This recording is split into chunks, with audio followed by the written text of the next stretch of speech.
All right, we're going to spend some time looking at this great story together. On October 2nd, 1950, Charles Schulz published the very first comic strip of what was his soon-to-be famous series called Peanuts. And Peanuts, if you don't know, it's of course about Charlie Brown and his friends. And in that very first comic strip that was published, there are 4 panels. And in the first panel, you see Charlie Brown off in the distance, and a little boy is talking to a little girl, and the little boy says, "Here comes good old Charlie Brown." In the second panel, Charlie's right in front of the 2 children. The boy sort of says to Charlie, but also to the girl, "Good old Charlie Brown." In the third panel, Charlie has left the frame now, and the boy says for a third time, "Good old Charlie Brown." And in the fourth panel, Charlie's still gone from the frame, the boy now says with a scowl, "How I hate him." It's a weird cartoon. Charles Schulz thought, this will set the tone for this whole series. It will become one of the most famous cartoon series ever. I do wonder what he was thinking. Well, in the Charlie Brown and Peanuts, we do end up understanding there is a boy, Charlie Brown, who tries very hard to be good, tries very hard to be a good friend.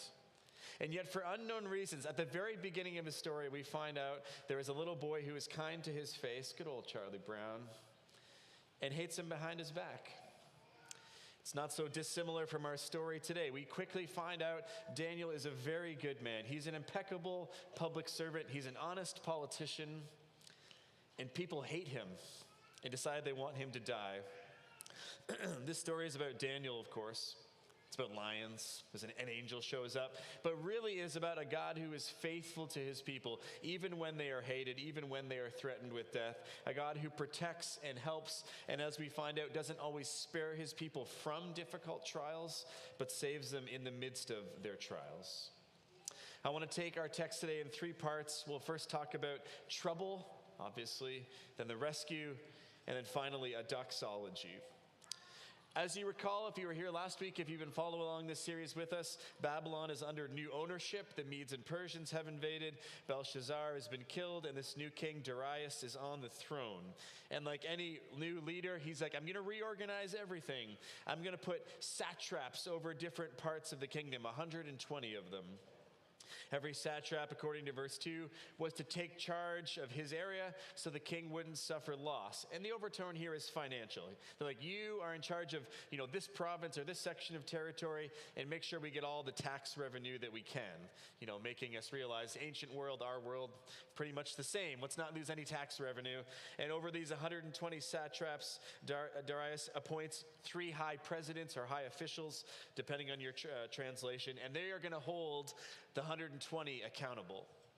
Daniel is one of the 3 high officials, and in fact, the text says he is the best of the high officials. He has so distinguished himself in verse 3, the king is getting ready to set him over the whole kingdom. He's going to have a super presidential status or something like that. He's going to be the president of the presidents. And at this point of the book, you should also know Daniel's an old man.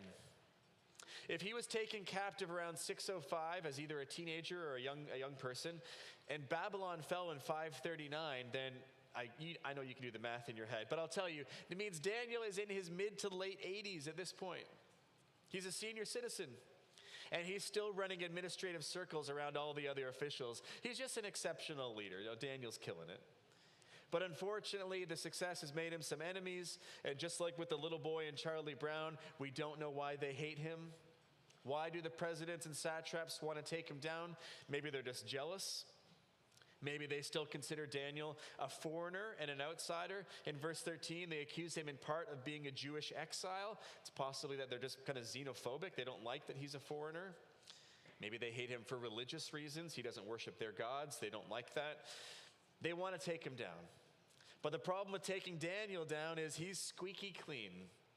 In verse 4, they do some background digging. They're like, there's got to be a skeleton in the closet somewhere. Didn't he get a little kickback for that building project he approved? Or they can't find any ground for complaint. He's faithful. And just think about how extraordinary that is. Like even our best politicians, name your favorite politician, they probably have some warts. They've got personal problems or a bad temper, or early on they posted some things on social media they shouldn't have posted or whatever. Daniel's got none of that. He's a public servant, a politician, that a group of the most powerful people in an empire, except for the emperor himself, they can't find a way to legally take him down. He's gone through all the most extensive security clearances that the Medes and Persians can generate, and they realize we don't have any grounds to remove him. I think it's a good lesson for all of us at whatever kind of work you do, but particularly if you work in the government or civil service. It's a very Christian thing to be excellent at your work. Even if you work for a regime or a government with whom you disagree, Daniel provides an excellent example of this faithful, trustworthy employee, someone who works for God and not just for his boss. So what do these connivers do? Well, they go to Darius and they're like, we have an idea. And he's like, oh, what's your idea? He's like, and they say, what if we had Darius Appreciation Month? Let's make a rule. Let's make it a law. No one can make any petitions to any god or any man except you for 30 days.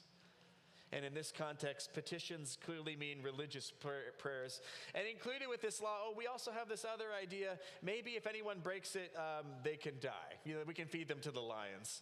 And Darius is like, Darius Appreciation Month sounds wonderful. Signs the law. Seemingly doesn't think about it too much. Doesn't think about the implications. But I do want to examine this law just for a minute from a religious perspective.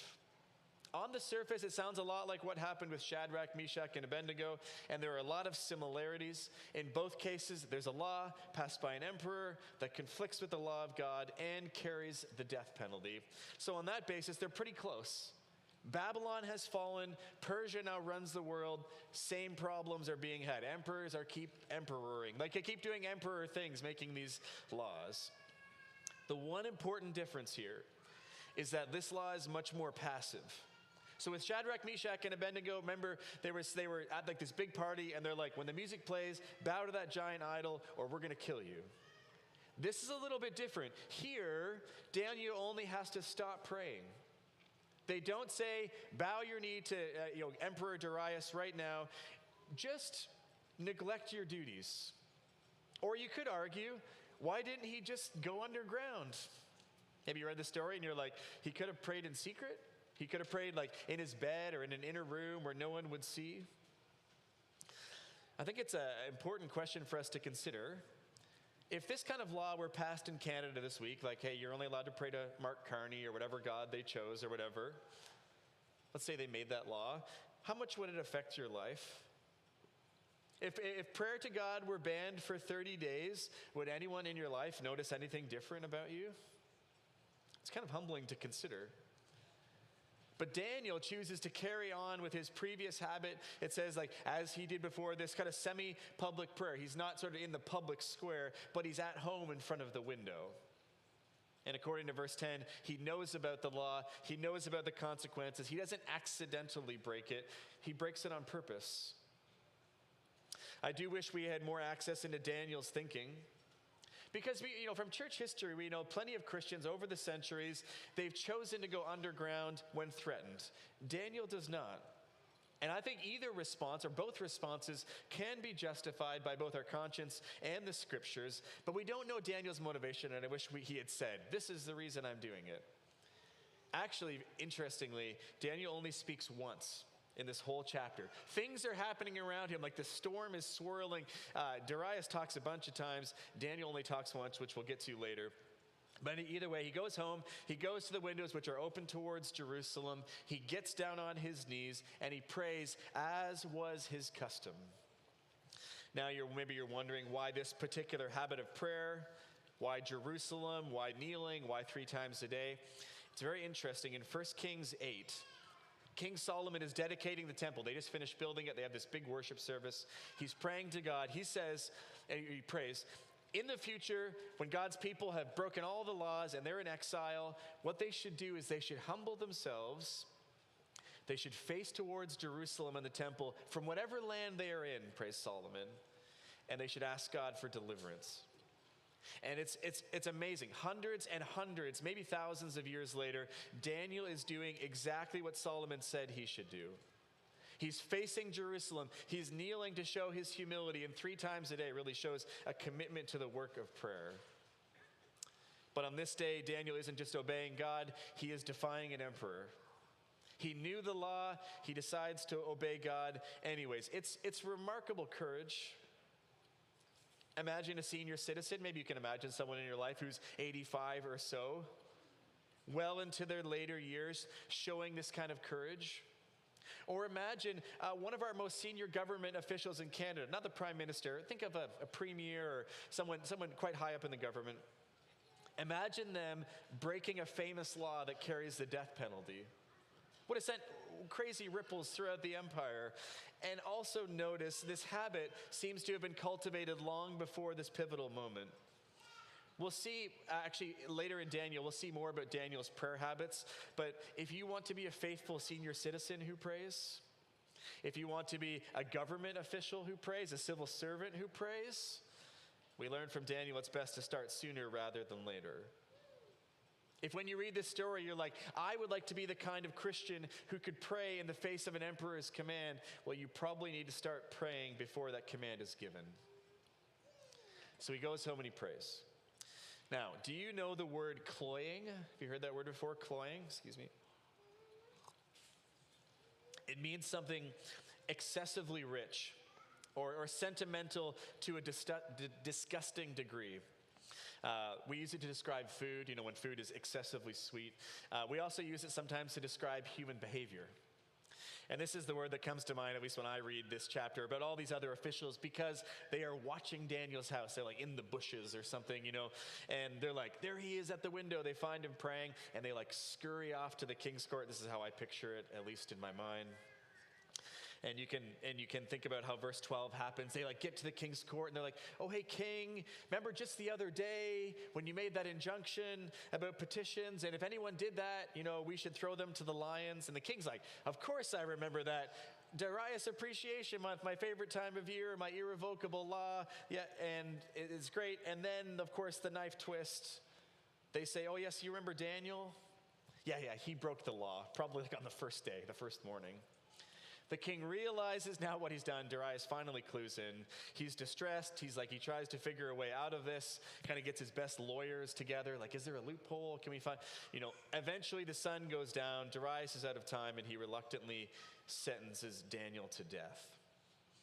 Now, before we get to the lion's den, let's just reflect for a moment on this first part, all this trouble. First, we saw it's possible for a Christian, even one of the people of God, to thrive and rise in a government that's profoundly not Christian. Daniel experiences great success. He's in an extremely prominent position. It's actually hard for us to imagine how prominent he was in the empire. He is very, very, very good at his job. Just like Esther, just like Joseph, Daniel's like, I'm working for the Lord, not for boss King Darius. And on that basis, I can urge those of you who work in government, whether on Parliament Hill, the civil service, something connected to one of those places, you can work in a similar way. Now, you are going to need extraordinary amounts of wisdom to navigate life and work in those public settings. But in our tradition, in the Reformed tradition, we firmly believe Christians can and should serve in those kinds of places. However, secondly, public faithfulness to God can also be costly. The co-workers hated Daniel without reason. They were conniving to bring him down. They used a legitimate lever of power. They're like, if we craft this kind of situation, he's going to get killed. And I think all of us would do well to remember, but especially if you are a public figure of some kind, faithfulness to Jesus, it's probably going to cost you at some point. Maybe it's your job, maybe it's friends and colleagues, maybe it's an opportunity, influence, your future, I don't know. There's likely going to be a cost. So there must be intentionality on the part of the Christian.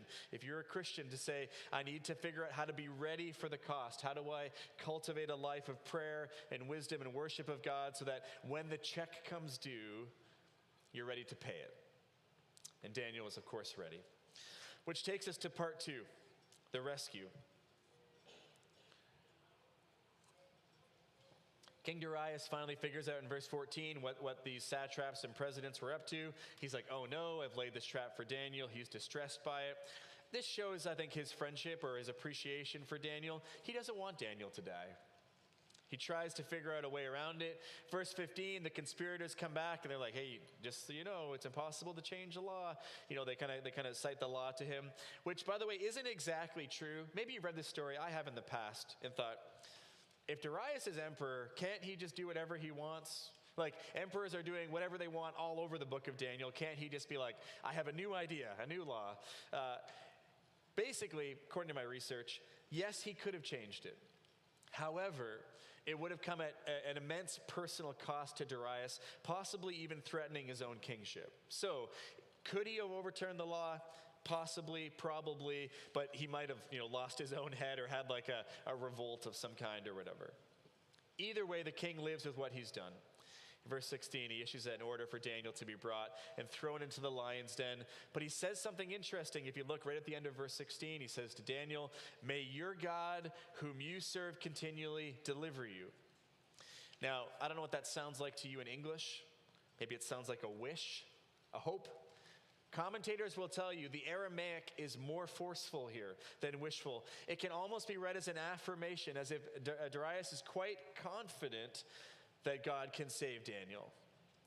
But they put Daniel in the lion's den. This was probably a large pit with a small opening at the top, small enough that they could fit a rock over top of it. Probably lots of bones down there inside.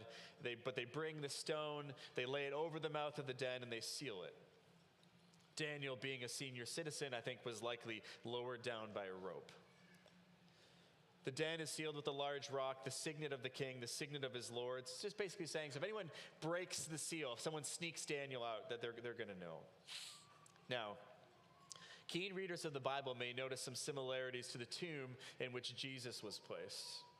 There are some interesting parallels where a man everyone knew was dead or thought was going to die was placed in the earth. It was sealed with a rock. It was marked by the seal of a local governor. Angels show up in both stories. And then, of course, we know the ending of both. In both, a man emerges unexpectedly alive. But Daniel's in the lion's den. They seal him in there. They press the wax seal down or however they did it. And then there's some great storytelling. Because you know what's missing from this account? Daniel's side of the story. What happened next? The camera oh, no, we pan over here to King Darius. Daniel's in there. We don't know what's happening.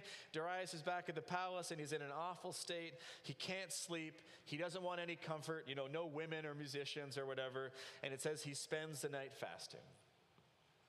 And we know who else spends the night fasting?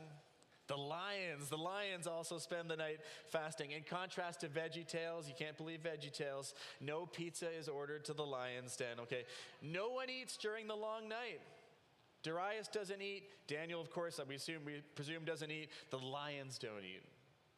And at the first dawn of the day, the emperor rushes to the tomb. He's fully expecting to find only Daniel's bones. He utters his cry of anguish in verse 20. He calls Daniel, has your God delivered you? These are Daniel's only recorded words in this chapter. Look at verse 21. O king, live forever. My God sent his angel and shut the lions' mouths, and they have not harmed me because I was found blameless before him. And all this, by the way, also before you, O king, I've done no harm. God rescues Daniel from hungry lions with an angel. Actually, one commentator I read suggested this passage should be retitled Daniel in the Angel's Den, not the Lion's Den. I thought it was kind of clever. But a few things I want to point out about this rescue. First, God doesn't save Daniel from his trial. He saves him in the midst of it. And I think this is very important. If God is God, presumably this whole thing could have been avoided. Why involve the lions at all? Couldn't God have saved Daniel the anxiety and the stress of a night in a lion's den? And you can extend this point. Why didn't God save Shadrach, Meshach, and Abednego from the fiery furnace? Presumably, he could have intervened earlier. Why didn't Jesus spare his disciples from the storms on Galilee?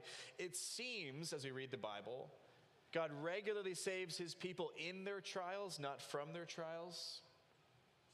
So why would that be? It must be because God has other purposes in mind. He has another purpose beyond the rescue, and it's very likely to mature us And trials, of course, do that. If you've been in a trial, even a small trial, it forces you to trust God. It pushes you deeper. It moves you beyond your comfort zone. Surely it seems God has purposes of growth in Daniel and everyone who goes through trials. God probably also has purposes in those who watch. This lion's den episode has a profound effect on King Darius. Disastrous effect for all the satraps. There's no doubt that God allows Daniel to go into the den because of the effect it would have on Darius. I don't know if you've noticed this before, but in Psalm 23, you know that famous psalm, God doesn't save his people from the valley of the shadow of death. It simply says what? He is with them in the valley of the shadow of death. It is in the valley where his rod and his staff comfort his people. That's where that happens. And I think we and the watching world and our friends and families, we learn something about God in the valleys of life we really can't learn any other place. And I know lots of you are going through various kinds of trials. Some of you are looking for work. You've changed jobs. Some of you have health struggles, or you've got family issues, or you've got mental health things going on, and you've likely been begging God to take it away. And that's an understandable prayer. It's a fine one to offer. But we kind of have to also wrestle with the scriptural facts that God regularly saves his people in their trials, not always from their trials. And I think it's quite likely God's up to something in your life. He's growing you, and there's a pretty good chance there are other vulnerable, frightened, struggling people watching you, waiting to see how you will endure. God is up to something in their lives as well. God saved Daniel in the den, not from the den. Now, second, speaking of saving, there's a question we should address here. Is Daniel saved because he is righteous? And if yes, what implications does that have? If you look at verse 21, it seems like Daniel is saying God saved him because he's blameless.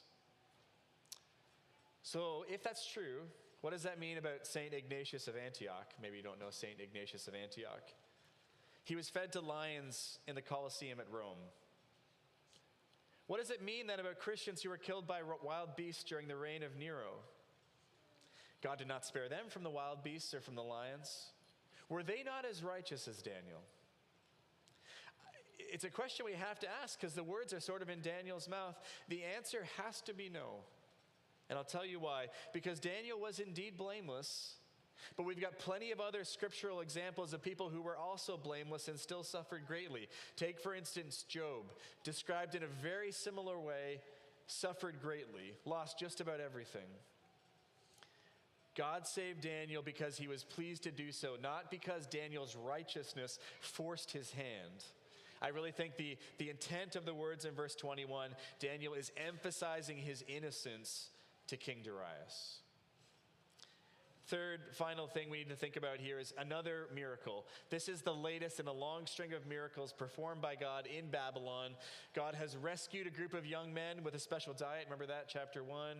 He saved his people from being killed on multiple occasions. He sent dreams and interpretations of dreams. God saved from fire. He sent a miraculous handwritten message, and now he's saved from lions. We are seeing God's range. This demonstration of all the things God can save from, all kinds of savings.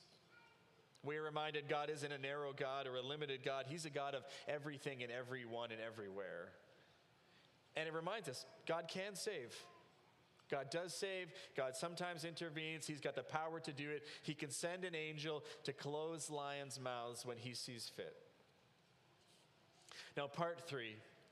The doxology. The chapter ends with a familiar pattern, familiar to us in Daniel, where a king is so awed by a miracle, he rewards Daniel. He writes a letter to all the peoples of the earth about the God of Daniel. This is either the third or fourth time this has happened in the book. But it actually makes for a fitting end to the first half of the book. The first half is all these stories. The second half, you'll see, is some more prophecies and other things happening later. But we are reminded, it isn't just Nebuchadnezzar that God works through. In Daniel 6, a new king is on the throne. A new nation is in power, and still the ruler of that empire is writing to everyone he rules and to tell them God's a living God. God endures forever. You know, Darius doesn't know it, but he is part of the dreams of Nebuchadnezzar coming to pass. He is the chest of silver in the giant image from chapter 2, and he's learning the exact same lesson that Nebuchadnezzar and Belshazzar learned, that there is a kingdom that cannot be destroyed.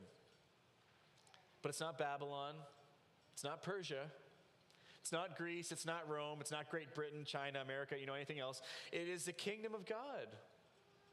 And as surely as Daniel was saved from lions, so God can save his people in every generation.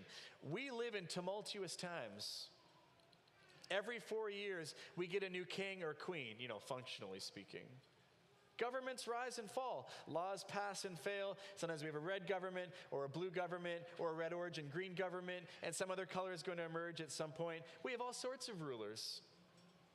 And as Christians, we know from this book, you can serve in whatever comes in the future. Because there's a kingdom that cannot be destroyed. In many ways, or in some ways at least, it doesn't matter who's on the little throne of this world, because God is on the big throne. And I think this can help us be what author Mark Sayers calls a non-anxious presence. Because we live in an anxious world, and people feel the need to be, are often blown about by the winds of change, to be very active and reactive. I think the story of Daniel gives us peace. You don't have to ignore the world. You don't have to refuse to care about the world. Daniel cares very much. He's an extraordinary civil servant. But he also trusts that God is bigger than whatever is going on in his moment and our moment. There's a bigger story at work. And I'll give you an example. The modern nation of Iran descends from the Persian Empire. They have actually, they can trace it all the way back. They've been through a lot in their history, religiously speaking. But many different news outlets now have chronicled the dramatic rise of an evangelical Christian church in the past 20 or 30 years in Iran. One report said that the Christian church in Iran went from a few hundred people only in the late 70s, after the Islamic Revolution, the Iranian Revolution, to now many hundreds of thousands, probably more than 1 million Christians in Iran in 2025. Many places have called it the fastest growing evangelical church in the world right now in Iran. And I think it just proves what King Darius says. There is a kingdom that will not be destroyed. But it's not the Persian Empire. It's God's dominion. It goes to the end of the world. In every generation, he is going to deliver, and he's going to rescue, and he's going to work signs and wonders. And if it's true in the times of Daniel and Babylon, and if it's true in 2025 in the modern nation of Iran, then look, it's definitely true in Canada in 2026. Daniel came out of his tomb alive. Jesus came out of his tomb alive. God is still in the business of rescuing men, women, and children like you and me. So may Daniel's God, the living God who endures forever, have mercy on our souls. Let's pray.